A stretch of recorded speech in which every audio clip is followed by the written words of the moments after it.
예, 세 번째 녹화죠. 지난번에 했던 거 복습 다 해봤어요? 공부해야 돼요. 이게 진입장벽이 IFRS 17 같은 경우에는 진입장벽이 되게 높기 때문에 한번 이해를 한 다음에는 쉬운데 그 진입장벽 넘어가기 전에는 너무 어려울 거예요. 특히나 이제 지금 강의 수준이 중급 정도를 생각하고 통보사 재무제표에 대해서 어느 정도 보고 온 사람이 있다라는 걸 가정하에서 진행하기 때문에 처음 본 사람이나 익숙하지 않은 사람 혹은 해당 계정에 대한 마감을 진행하지 않은 사람들 같은 경우는 좀 어려울 거예요. 그래서 복습을 좀 하고 보면서 모르는 거 있으면 해치지 않아요. 알죠? 물어봐. 나한테든 옆 사람이든 정책임이든 해가지고 다 물어봐요. 알겠죠? 네. 지난 시간에 했던 거 복습을 한번 해봅시다. 지난 시간에는 IFRS 4와 17의 손익계산서에 대해서 비교를 해봤었죠. 그래서 손익계산서 그리면서 보험 수익 관련돼서는 가장 큰 요소가, 가장 먼저 나오는 요소가 예상 비용에 대한 부분이다. 예상 비용에 대한 부분은 보험금과 사업비가 있고, 사업비는 신계약비와 유지비가 있는데, 신계약비는 그냥 전부 다 지급될 녀석이 아니라 지급된 녀석들, 그러니까 지급될 것이다라고 생각하는 것 중에서 단기에 상각되는 부분만큼만 수익으로 인식한다라고 얘기를 했었어요. 그리고 예상 비용 말고 마진 요소 두 가지가 있었죠. 위험 부담에 대한 마진 요소 RA 부분에 대해서 단기고 위험이 줄어들면 상각하는 녀석이 있고, CSM 순수 마진 CSM에 대한 부분 중에서 단기 서비스를 제공함으로 인해서 상각해서 수익으로 인식하는 녀석이 있었고, 네 번째는 손실부담 조정에 대한 부분이 있다라고 했는데 이것은 뜬금없이 튀어나온 녀석이기 때문에 다음 시간에, 이번 시간에 설명하기로 했었어요. 그리고 비용에 대한 부분은 IFRS 17에서는 보험 서비스 비용이다라고 얘기를 했었고, 그 중에서 실제 발생하는 비용 역시 보험금 사업비, 사업비에서도 신계약비, 유지비, 신계약비 같은 경우에는 역시 단기 상각분만큼만 비용으로 인식한다라고 얘기를 했었죠. 여기까지가 비용이고, 그 다음에 예실차에 관련된 건데, 예실차에서 가장 먼저 나오는 녀석이 신계약비 예실차다라고 했어요. 지급된 녀석들 중에서 예상과 다른 부분들이 있는데 그 중에서 단기와 과거 관련된 부분들은 바로 손익으로 인식을 해준다라고 얘기를 했었고, 그 다음에 미래 현금 흐름에 대한 조정 부분이 두 가지가 있는데 첫 번째가 발생사고 부채 조정, 두 번째는 자녀보장 부채 조정하면서 CSM 잔여액보다 더 많은 벨 RA가 조정된 부분은 손실부담으로 즉시 인식한다라고 얘기를 했었어요. 그러면서 4번 항목, 비용과 수익의 4번 항목이 서로 연관돼 있었다라고 설명을 했었고요. 그리고 이것을 통해서 보험 손익을 만드는데 그 아래 보험 금융 손익까지 엮여가지고 총 보험 손익이 만들어진다라고 17 손익계산서에 대해서 설명을 했고, 코어에 있어서는 보험 수익은 보험료 수익이 기본적으로 있고 그거에 대해서 미경과라든가 경과라든가 보유에 대한 조정이 이루어진다.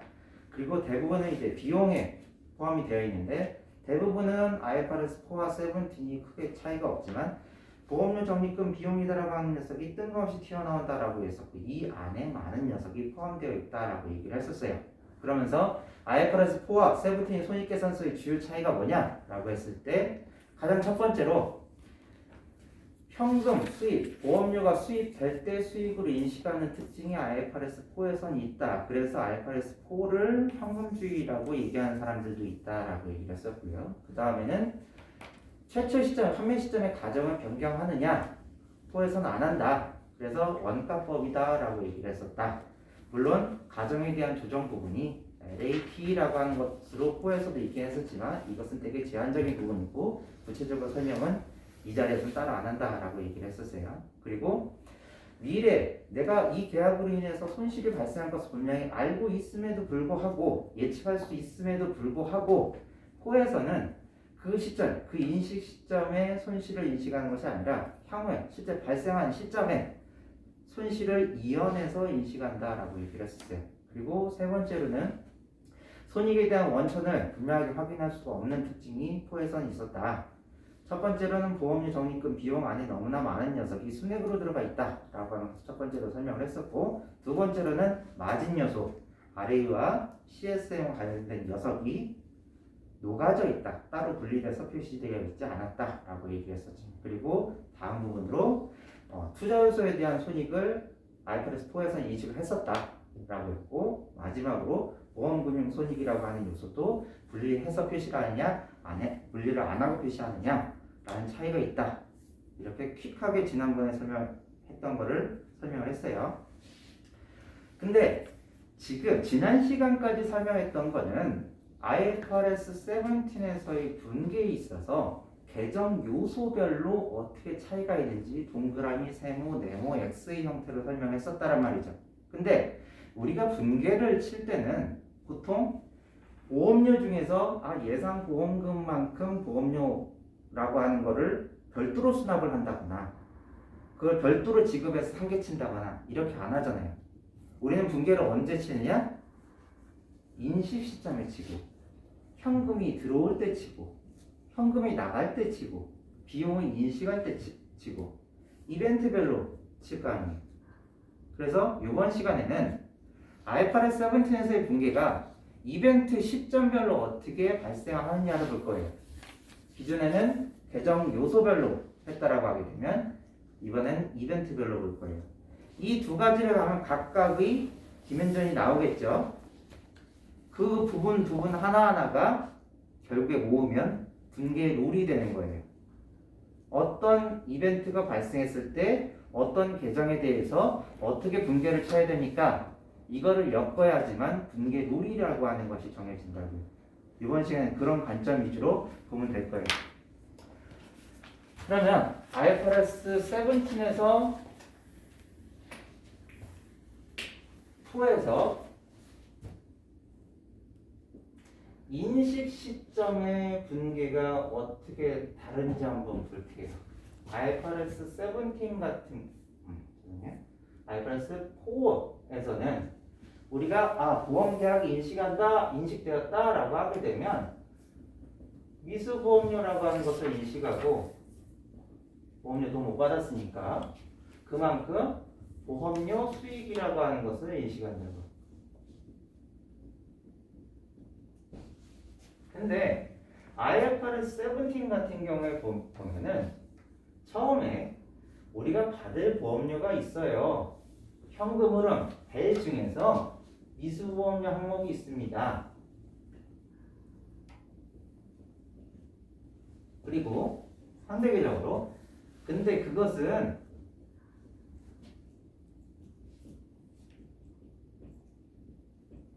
나갈 보험금도 이루어져 있고요.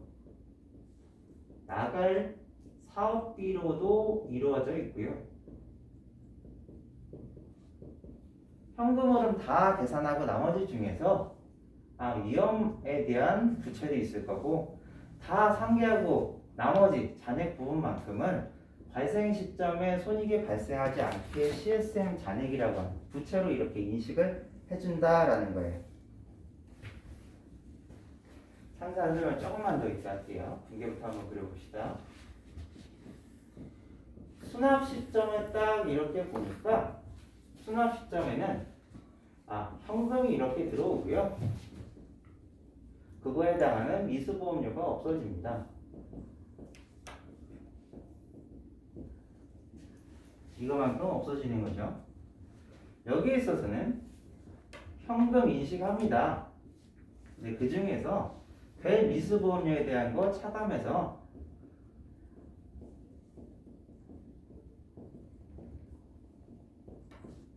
인식합니다 라는 거예요. 계정 체계만 본다라고 하게 되면 미수보험료다라고 하는 것이 있고 미수보험료가 있는 거고 예상됐던 현금 흐름 중에서 미수보험료 당해 수납한 부분만큼 없애주는 거죠. 계정 체계는 어떻게 비슷한 것 같기도 해요. 그러면 주요 차이점 한번 정리를 해봅시다.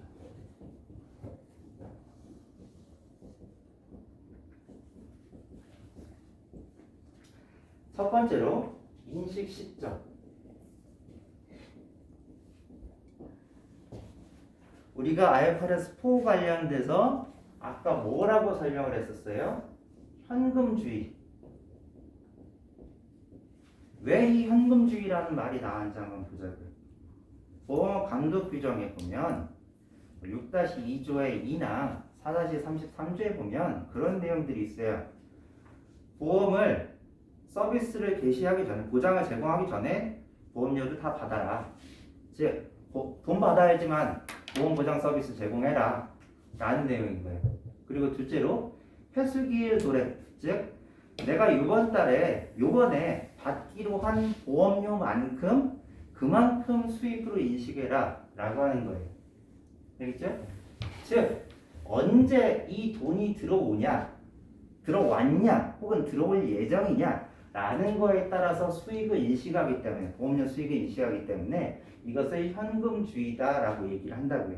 좀 더 고급진 용어로 방금 전에 얘기했던 회수기일 도래 기준, 즉 IFRS 4에서는 보험료 받기 전에는 보험을 기본적으로 개시하면 안 돼요. 정부보장이라고 한다든가 특약 같은 일부의 항목을 제외하고서는 받기 전에 보험 제공하면 안 된다. 보험료 받기 전에.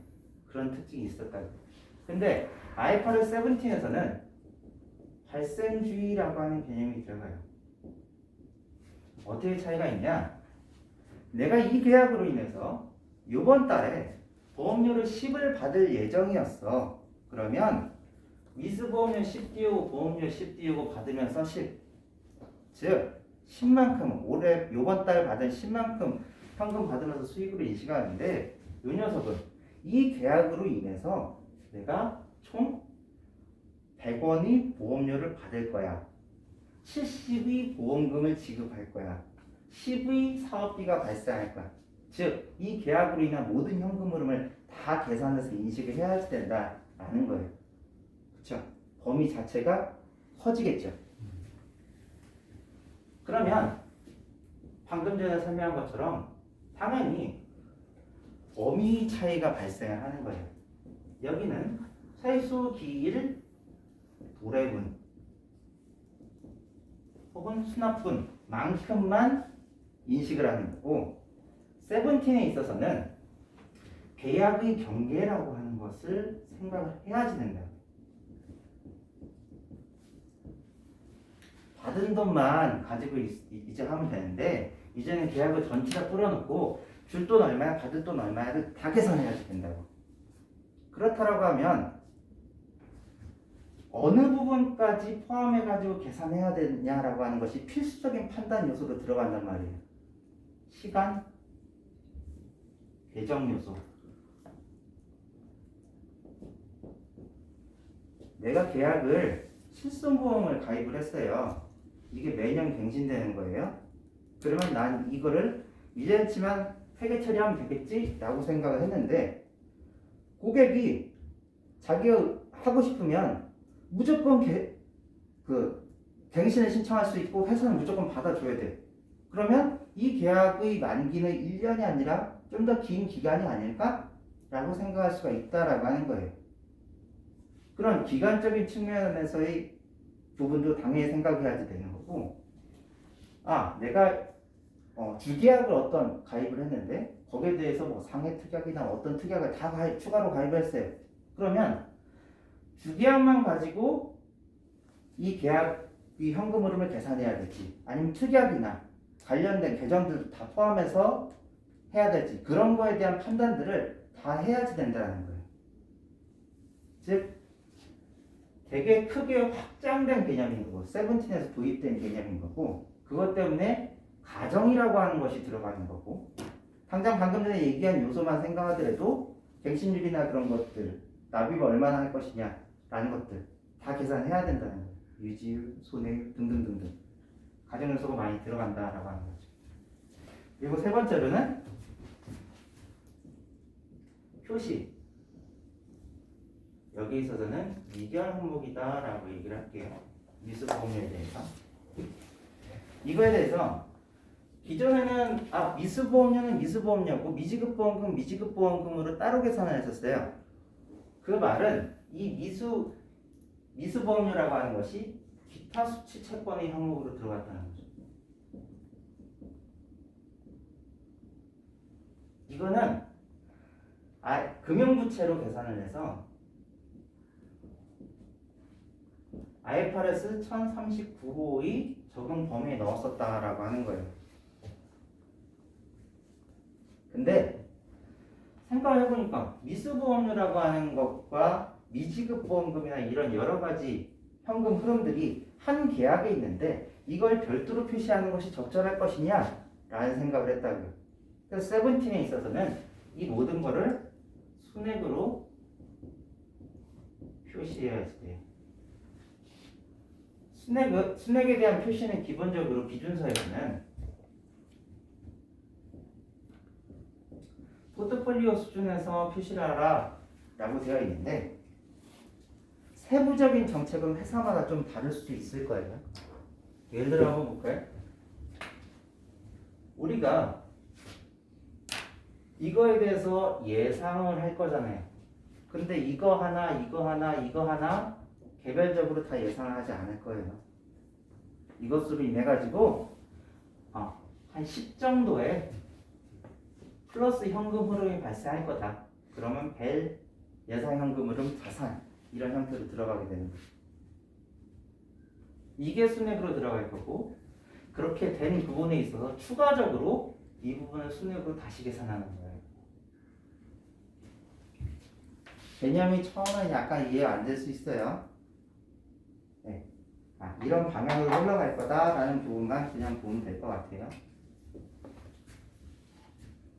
세 번째로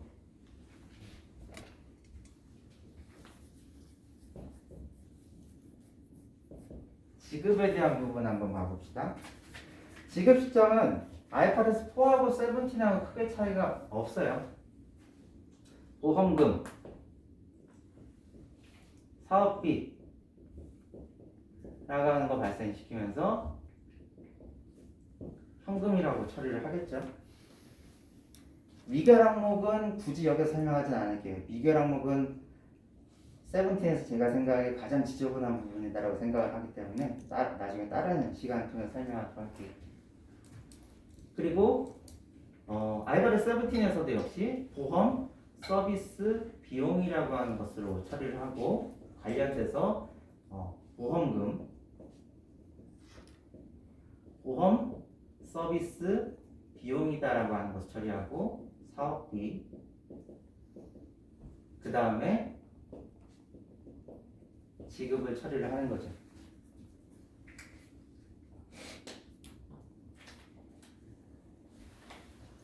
근데 이 개념이 들어오면서 계약의 경계, 이 개념이 들어오면서 여기에 추가로 고려해야 될 녀석들이 하나 생겼어요. 첫 번째가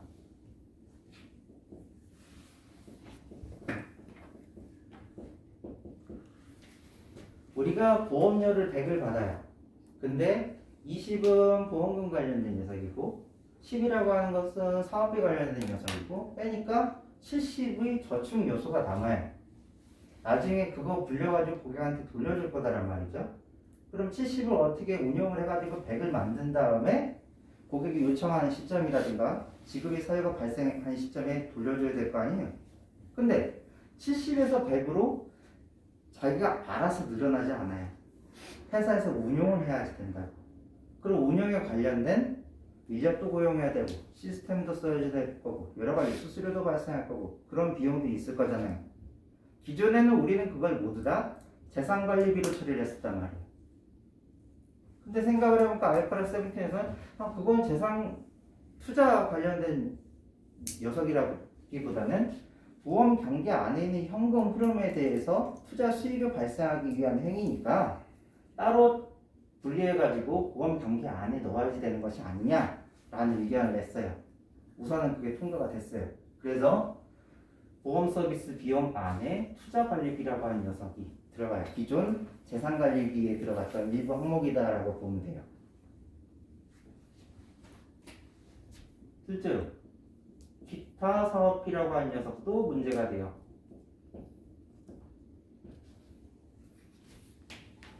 우리가 보험 회사를 운영하면서 쓰는 비용들 중에서 보험 계약 관련된 의무 이행에 직접적으로 관련되지 않은 비용들이 있지 않을까라는 차원에서 생긴 거다라고 보면 될 것 같아요. 예를 들어서 우리가 교육훈련비라고 하는 것을 발생하는데 신인들 이렇게 모아가지고 설계사분들 교육을 하잖아요. 근데 그게 상품 판매하고 그때 들어간 비용이 상품 판매하고 직접적으로 관련되어 있지는 않아요. 그쵸?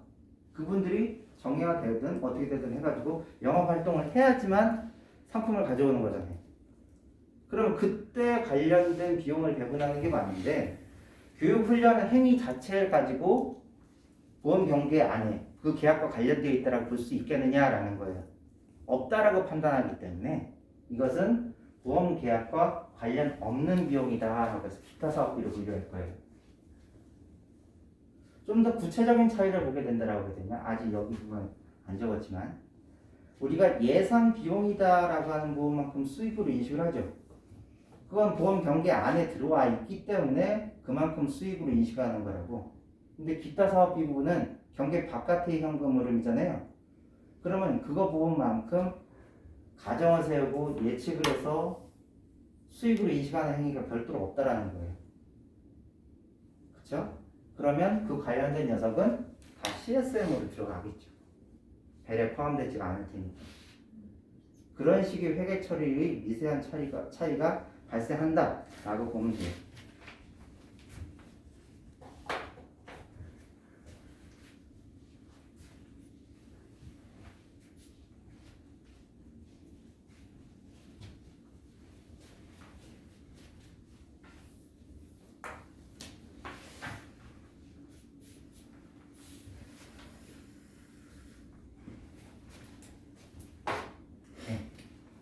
네 번째로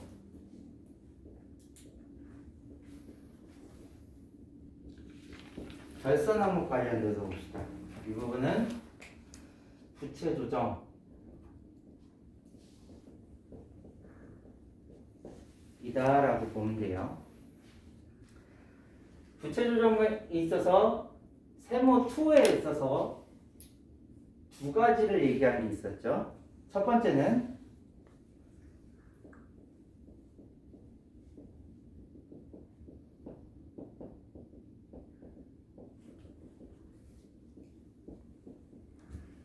자녀보장 부채에 대한 미래 현금 흐름 조정 부분.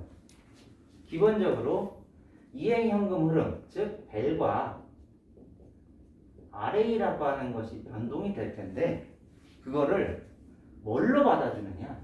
늘어나든 줄어들든 우선은 CSM으로 받아줘라 라고 하는 거고, 근데 미래 현금 흐름이 너무 늘어났어. 즉 고객한테 줘야 될 돈이 많이 늘어났어. 그만큼 나의 마진을 갉아먹어서 없앴어.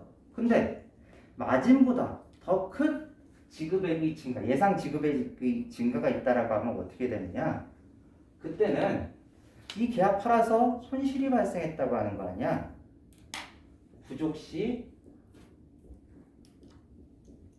즉시 손실로 인식하라 라고 했다고요. 미래 현금 흐름 조정, 자녀 부채에 관련되어 있어서 벨 RA를 계속 CSM으로 받아주는데 불리한 증가에 있어서 자녀 CSM으로 소화를 못하는 부분은 즉시 손실로 인식하라 라고 하는 부분이라고요. 두 번째, 미래 현금 흐름 조정 부분 중에서 발생사고 부채 부분은 사고가 발생한 거는 이미 서비스가 제공된 거예요. 즉 미래 서비스와 관련된 것이 아니라 단기나 과거의 서비스 제공된 녀석에 관련된 변동 부분이라고. 그렇기 때문에 그 녀석은 CSM하고 자녀 보장이라고 하는 것은 상관이 없다라는 녀석이에요. 그렇기 때문에 이것도 역시 벨이나 RA 같은 것이 변동이 될 거예요. 이거는 자녀 보장 부채, 이거는 발생사고 부채겠죠. 그거만큼 바로 PL로 인식한다라는 거예요. 마진을 조정할 필요도 없다고. 그리고 세 번째로 당기분 상각 부분이 있을 텐데 요거에 있어서는 IFRS 4에선 발생하지 않는 분기였어요. LAT라고는 일부 조정도 있지만 이것도 기본적으로 발생이 이거 한다라고 얘기를 했었죠. 지급준비금 조정이라고 해서 비슷한 형태로 조정이 된다라고 했었어요. 근데 단기본 상각 같은 경우에 보면 지난 시간에 어떻게 얘기를 했어요?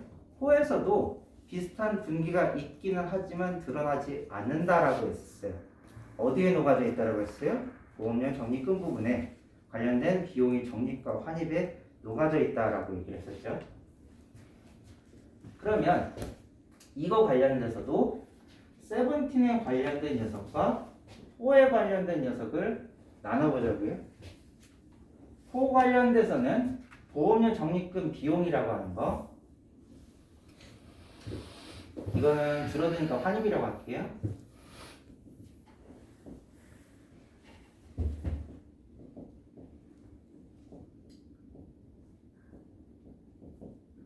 부채를 줄여주고 적립금 환입이라고 하는 수익 계정을 통해서 처리를 하게 되는데 이 안에는 뭐가 있다라고 했어요? 예상 보험금, 예상 사업비. 예상 사업비라고 하는 녀석은 역시 신계약비와 유지비로 나눠져 있다라고 얘기를 했었고, 예상 환급금이다라고 하는 녀석도 있다라고 했었죠. 4에서는. 세븐틴에서는 어떻게 돼요? 아까 부채를 쌓아놨으니까 그 부채만큼 삼각해가지고 부채를 줄여주면서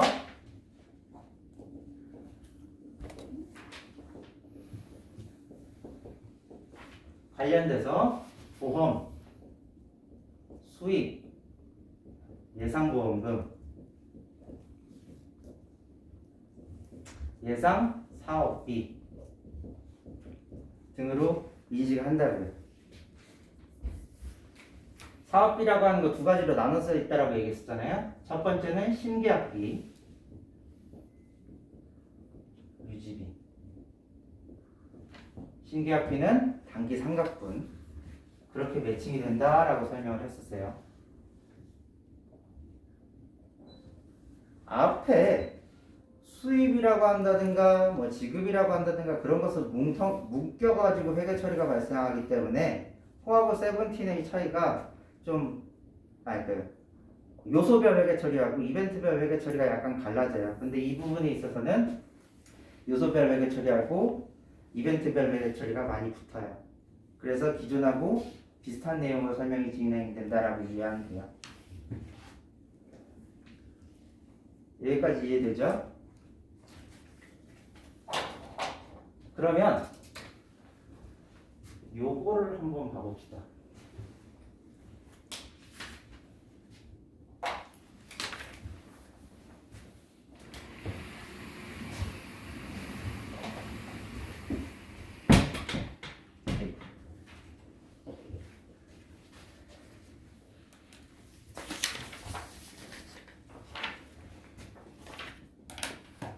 손실부담 조정 사례라고 보면 돼요.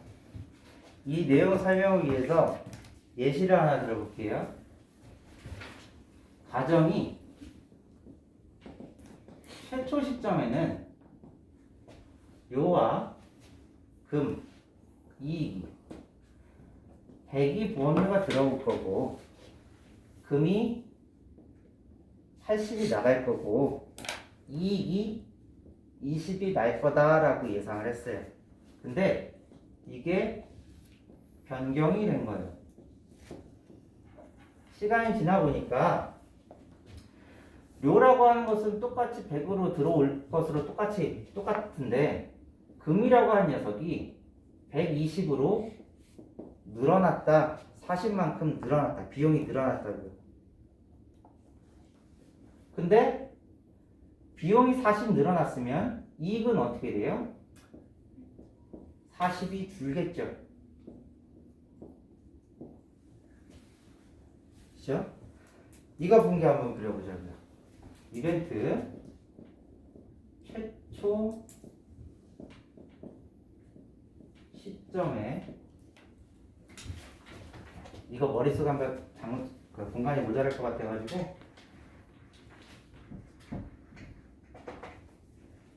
올려서 적을게요. 최초 시점에 분개가 어떻게 될지 한번 그려볼까요? 현금은, 그러니까 수납은 다 됐다고 봅시다. 현금이 100 들어왔어요. 근데 나갈 돈이 얼마예요? 최초 시점에는 벨 예상 보험금 80이다 라고 예상을 했다고요. 그러면 이익이 20이 남을 거다 라고 생각을 한 거예요. 근데 가정이 바뀌었다라고 얘기했죠. 벨이 얼마만큼 든대요? 120으로 40만큼 늘었죠. 그러면 이 벨 증가분만큼, 즉 비용이 늘어났으니까 내가 예상한 마진부터 까라, 그 얘기요. 없애라 라는 거예요. 그게 얼마? CSM 20을 없앴다고요. 근데 늘어난 건 40인데 남아있는 CSM 20밖에 없었어요. 그럼 어떻게 처리해야 돼? 나머지를 PL로 보험, 서비스, 비용, 손실, 부담 이다라고 하는 것으로 20을 인식하라 라고 하는 거예요. 이거대로 실제 지급이 됐다라고 한번 볼게요.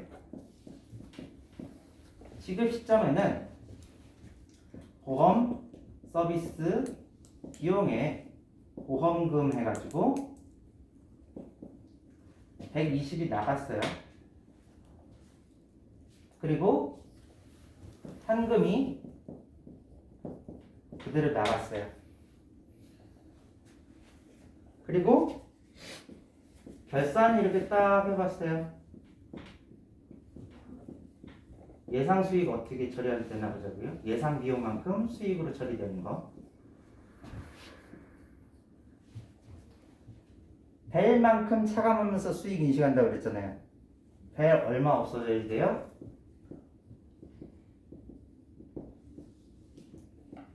경훈이? 네? 여기 얼마 들어가야 돼?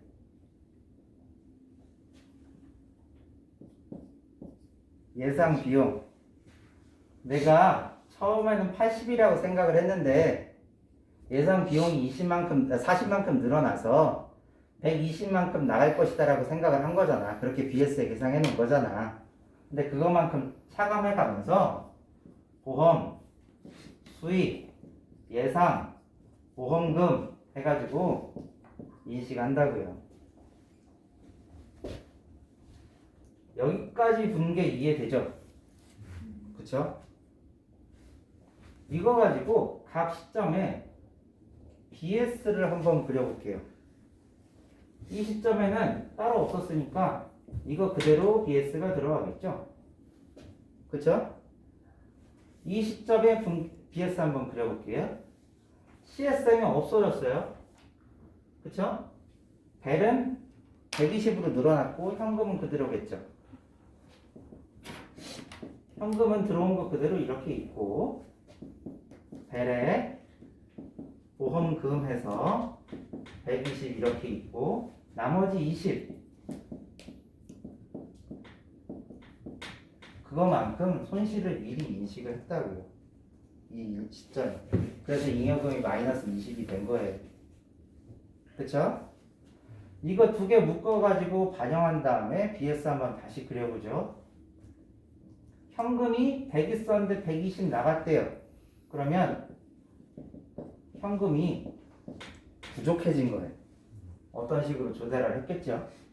그리고 이건 피해 조항이니까 없고 이것도 피해 조항이니까 없고 이거 BS 120 있던 거 날려가면서 없애가지고 잉여금만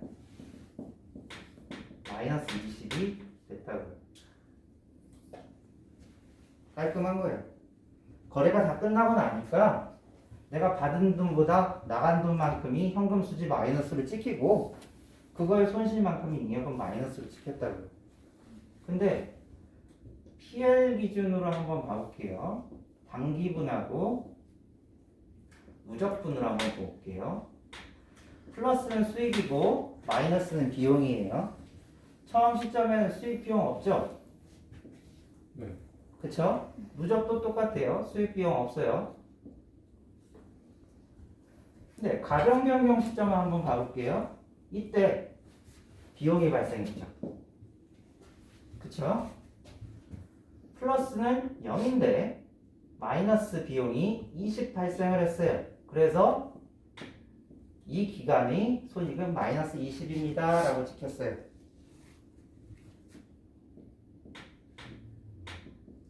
이렇게 찍혔잖아요. 3번, 4번 한번 반영을 시켜볼게요. 수익 얼마 발생했어요? 120 발생했죠. 비용 얼마 발생했어요? 120 발생했어요. 그쵸? 플러스 120, 마이너스 120 발생해가지고 이때는 손익을 0으로 만들어졌다고요. 실제 비용은 이때 발생했지만 손실이 미리 예상되기 때문에 이 시점에 미리 비용을 반영해 준 결과 이렇게 된다고. 이해되죠? 근데 누적분으로 한번 계산해 볼게요. 플러스 120인데 마이너스가 140이 돼서 누적으로는 마이너스 20입니다. 여기까지도 아름다워요. 그쵸? 순손익이 마이너스 20 그거에서 변동되지 않았어요. 근데 이상한 점이 하나 있다. 이 계약을 보니까 나는 100을 받아서 120을 줬어요.